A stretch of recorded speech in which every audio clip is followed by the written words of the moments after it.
A nurse is hired to care for a comatose wife but finds herself attracted to her husband. This results in strange and dangerous incidents as someone hides a sinister secret. Nursing assistant Anna arrives at a remote town where her new employer, Augustine, picks her up. During their drive to the man's house outside of town, Anna takes a peek at the back seat and finds his set of chisels. They soon arrive at Augustine's home where the nurse meets the man's comatose wife, Sarah. Over dinner, Anna mentions that she'll be taking a licensing exam so she can stay in the area with her sister's family. She then asks about Sarah's condition. So Augustine explains that his wife's family has a history of mental illness. He adds that Sarah's mother also has mental struggles, yet she's taking him to court to gain custody over her daughter. When Sarah got pregnant, her mind became so erratic that she fired their maid for no reason. Because of this, she was left alone while Augustine was out of town. This allowed her to jump out of the window attic, which caused them to lose their child while Sarah fell into a coma. That night, the nurse struggles to sleep, so she heads to the kitchen for a glass of milk. She also uses the time to check on her patient. To her surprise, Sarah suddenly opens her eyes. As Anna looks into her eyes, she blacks out. Anna wakes up by the front door. Bloody footprints lead her back to Sarah's room where the patient remains on her bed. However, the glass of milk Anna had been drinking was smashed on the floor, making her realize that the footprints were hers as she'd stepped on the glass. Thinking that she sleepwalked, Anna researches about it later. By the time she checks on her patient, Augustine's already changing his wife's clothes, though he assures her that he's okay with caring for her. While reviewing for her exams later, Anna gets distracted when she hears Augustine working in his shed. Augustine lets her view his wooden sculptures, which include a bust of Sarah. That evening, Anna chats with her sister, Marta, mentioning that she might have started sleepwalking. She spends the next day normally, even reading a book to Sarah to pass the time. However, she ends up with another restless night, so she attempts to comfort herself to relax, only to be interrupted when she hears something downstairs. In Sarah's room, Anna catches an old woman, Sophia, putting her patient into a wheelchair. The woman claims that she's Sarah's mother, so Anna calls Augustine, who quickly throws Sophia out the door. Because of this, Augustine invites his lawyer to discuss the custody battle the next day. The lawyer assures the man that he has a good chance of winning since he's hired to stay in nurse. As the men discuss the matter, Anna washes Sarah up. Once done, she opens the woman's closet for a fresh set of clothes but gets distracted by her patient's expensive wardrobe. Finding a hat in the closet gives her an idea, so she later takes Sarah outside in a wheelchair to let her get some sunlight. While there, she meets the neighbor's kids, Clara and Luke. Luke claims that he saw Sarah walking last night, believing that she's the sleeping woman who captures children who aren't asleep at night. Anna assures him that Sarah is a kind woman. However, Clara suddenly gets scared and pulls her brother away to run just as the wheelchair bumps against Anna despite it being several steps away earlier. Thinking that the wheel just rolled off, Anna fixes up her patient's position. However, as she looks into her eyes again, Anna blacks out. She wakes up in Augustine's car, not knowing how she got there. Hurriedly, she rushes back to Sarah, finding the woman at the same spot as she last saw her. Later, Augustine gives Anna a bicycle to let her travel around. With this, Anna happily takes a ride back into town for a break. At the store, the pharmacist, Lourdes, wonders how Sarah's doing, though another customer discourages the woman from gossiping. As Anna goes to leave, she notices a girl drawing pictures of a woman walking around town at night. Recalling the siblings' stories, the woman chats with her sister. She types her concern that something in Augustine's house might be trying to lure her out, but reading her own words makes her realize how ridiculous it sounds. With that, she deletes the message. Upon returning home, Anna talks to Sarah about a new book she bought while she wanders to the closet to try on a scarf. Augustine catches her doing so, but he allows her to borrow some of his wife's clothes since it's a shame that they're not being used. With this, Anna borrows Sarah's scarf on the day social services visits for the custody battle. The agents interview Anna, and she assures them that the husband is devoted to Sarah's well-being. After this, Augustine thanks the woman for vouching for him. He also compliments how the scarf suits her. The man proceeds to head out of town to attend an art competition. The moment he's gone, however, Anna blacks out again. She wakes up driving his car back into town, barely swerving out of a truck's way. The frightened woman drives back to the house, seeing Sarah still outside in the cold night. Quickly, Anna takes her back inside and closes the window, but gets surprised when she sees her patient standing in the reflection. When she turns, however, Sarah's still in her wheelchair. Panicked, the woman spends the night researching astral projections, convinced that this is what Sarah's doing to her. In the morning, Augustine returns, announcing that his piece won the competition. In his delight, he embraces Anna, which takes the nurse by surprise. He then offers to make a celebratory dinner, so the woman later goes to the store to purchase ingredients. While there, she finds Clara and Luke with their mother, Manuela. The mother apologizes for her kids' stories, but Anna dismisses this. The mother then mentions how Augustine refused their help with Sarah before. Manuela even used to be close to him, though the man changed since Sarah's accident. After dinner that evening, Augustine encourages Anna to join him for drinks. Their intoxication draws the two closer, which prompts the nurse to lean in for a kiss. However, Augustine dodges the gesture and excuses himself. Guilty about her actions, Anna spends the night packing her luggage, deciding to leave before things get complicated. Augustine catches her heading out in the morning, and though he seems to want to talk her out of leaving, he ultimately decides to drive her back to town. On the way, however, the man suddenly stops and admits that he doesn't want her to leave. He then reaches out to Anna's hand, confirming his feelings for her. This finally leads the two expressing their passion for each other. Once they're back home, Anna showers in Augustine's bathroom. This gives her access to Sarah's old items, including her perfume. However, once she sniffs the perfume, she blacks out. Anna wakes to a wounded Augustine pinning her to the bed while a shard is in her hand. After she calms down, Augustine tends to her wounded hand as the woman explains that she doesn't remember what happened. Despite this, Augustine kisses her and assures her he's fine. As he leaves to fetch bandages, Anna finds the bottle of perfume smashed on the floor, having been the source of the shard she was holding. Unable to ignore the signs, Anna later confronts the sleeping Sarah, accusing her of doing something to her. However, she blacks out and wakes up outside in front of the courtyard tree. The nurse runs back into the patient's room but keeps blacking out and waking in front of the tree again. Finally, Augustine catches her, so Anna hesitantly admits to her fears that his wife has been influencing her. She recounts the time she blacked out and ended up elsewhere, including when she nearly drove into a truck. However, the man thinks she's leaning too much into the kid's story about the sleeping woman. Instead, he insists on taking Anna to the doctor. The next day, Anna gets medicine for sleeping disorders. However, the woman remains suspicious of what's happening, so she asks Lourdes about Sarah's former maid, Nieves. The pharmacist gives her the woman's number, but when Anna tries calling the maid back home, she realizes that her phone is missing. She finds the device in Sarah's room where Augustine is massaging his wife. Before leaving, Anna embraces the man, but he rejects her advances in front of Sarah. Hurt, Anna busies herself with studying instead. Augustine later offers her a gift and tries to comfort her. However, she tells him that if he thinks what they're doing is wrong, they should end their relationship. Augustine denies thinking that this is wrong. However, he points out that he can't pretend that his wife is dead. Anna argues that he can be happy like he was before Sarah's accident, but this has him figuring out that she's been speaking to his neighbors about him. The man asserts that none of them really know him or Sarah before walking off. As she hears Augustine drive off, Anna checks the gift he left for her and finds that it's the same perfume she broke. Desperate to reclaim the man's affection, Anna surprises Augustine when he returns. She presents herself, dressed in Sarah's clothes and wearing the perfume his wife used to wear. This effectively comforts the man. Days later, Marta visits her sister, surprised at how the woman has changed her look. This allows the woman to meet Augustine during dinner. However, as she's leaving, Marta confronts Anna about how she's not only in a relationship with her employer but is also copying his wife's looks, having seen Sarah's photos in the house. Anna denies copying the woman, but her sister thinks what she's doing is mad. This offends Anna, so she shuts the door on her sister. The following day, Anna tends to Sarah when one of the woman's paintings falls. This lets her notice how Sarah's paintings are marked with a year on the back, prompting her to research the woman's works later. She discovers that Sarah's last art exhibit was in 2017, but she disappeared from public life in 2018 before her accident. As she mulls over this, Anna finally recalls Nieves' phone number, so she leaves a message for the woman. On another day, Anna meets with Manuela to ask her why Sarah stopped painting in 2018. The mother shares that the couple moved into town as seemingly happy newlyweds, but they suddenly isolated themselves, with Sarah never stepping out while Augustine only visited the town for errands. The last time they saw the couple together was at the end of 2018 when Sarah suddenly berated Augustine in the middle of a restaurant. After that event, the man called Manuela, devastated by the events. He never spoke badly of Sarah, but they all knew the woman made things difficult for him. That night, Anna returns home and peeks into Sarah's room only to black out again. She ends up at the attic holding a paintbrush in front of a canvas. However, the painting doesn't make sense to her. Making matters worse, Anna gets sick during dinner that evening. She ends up at the hospital the next day with Augustine announcing that she's pregnant. The news delights the couple, though this convinces Anna that she can't be near Sarah anymore, fearing that her influence on her might harm the baby. Desperate, Augustine offers to send Sarah to a nursing home so they can raise their child together. This convinces Anna to stay with him. Soon enough, Anna returns to Augustine's house while Sarah's room has been emptied. As days pass, the two get comfortable with their new situation, with Augustine even making a bust in her image similar to what he'd done for Sarah. That night, Anna wakes up to messages from Marta, whom she's been dodging since their fight. The expecting mother considers finally telling her sister the news, but as she looks out the window to Augustine's shed, Anna blacks out again. She wakes up on the roof of the house, struggling to keep her balance. Frightened, Anna inches towards the attic window and thankfully climbs inside. As she catches her breath, she hears music from Augustine's shed. Scared, Anna goes to him and asks if he'll be out much longer. Seeing her concerned, the man decides to call it a night and returns to bed with her. Still, Anna struggles to sleep and ends up blacking out. She finds herself outside by the tree again.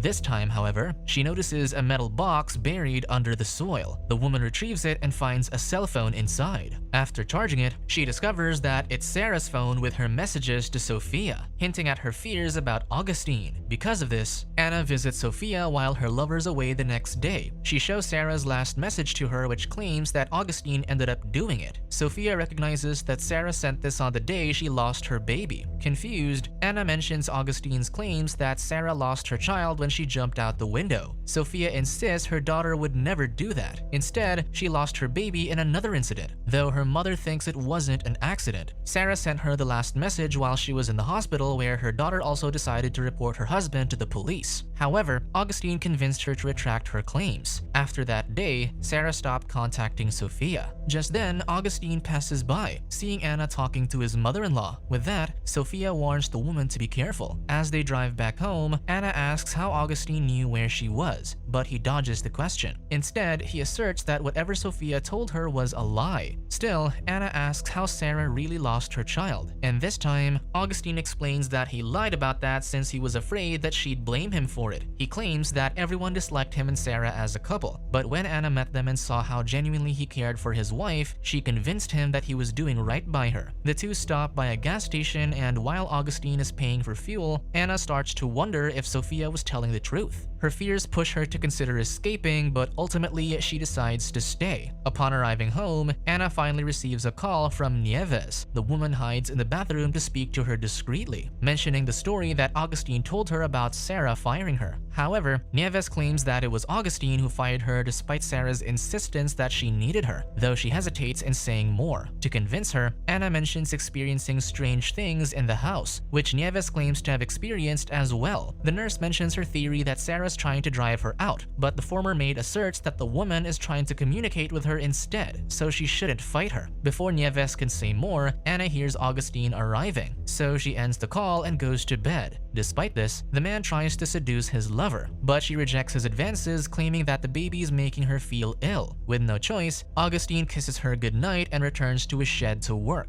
Late at night, Anna remains wide awake, so she goes to fetch her phone only to find it missing. She then heads to the attic to study the painting she made while under Sarah's spell. Desperate to find the truth, Anna focuses on the painting to let Sarah take over her again. This works, and when Anna wakes up, she finds the painting finished, showing an image of Augustine pushing Sarah off the roof. This horrifies Anna, so she opens a window to get some air. As she does, she overhears music from the shed again. Suspicious, Anna decides to check what the man's doing but finds the shed locked. Instead, she climbs over to peek at the sunroof. To her horror, she discovers that Sarah is still there, with Augustine using his unconscious wife for his desires. The scared Anna hurriedly climbs down the roof but causes the ladder to rattle. Augustine hears this, so the woman rushes to his truck and drives off. However, she realizes that Sarah is still captive, so Anna drives back to the house to save her. She cautiously approaches the shed with a wrench in hand. Seeing the place empty, she breaks into Sarah's room and tries carrying her out. However, Anna blacks out again and wakes in front of the car. Refusing to escape without her, Anna heads back to the shed only to be stopped when Augustine calls her. The woman demands he let her go, but the man refuses to let her take his child away. He tells her to get back inside, hinting that he might do something if she doesn't. This prompts Anna to accuse him of being mad for what he'd done to Sarah. Angered, the man steps towards her, so Anna rushes into the car but finds that the keys are no longer there. Not willing to back down, Anna grabs one of the chisels on the back seat just before the man drags her out. She stabs his leg and runs back to Sarah's room, bolting and blocking the door to keep him out. The trapped woman then embraces Sarah, crying as Augustine demands that she open the door. Anna begs Sarah for forgiveness and promises that she's listening to her now. By the time Augustine breaks the door open, he instead finds Sarah in control of Anna. Seeing her, he pleads for forgiveness, but the scorned wife bashes his head with her bust sculpture. Eventually, Anna kisses Sarah goodbye before walking out the door, passing by Augustine's body. Months later, Anna gives birth to her daughter, whom she names Sophia. However, she tells the nurse that the name is from her mother, as Sarah has stayed in Anna's body longer than the other woman expected.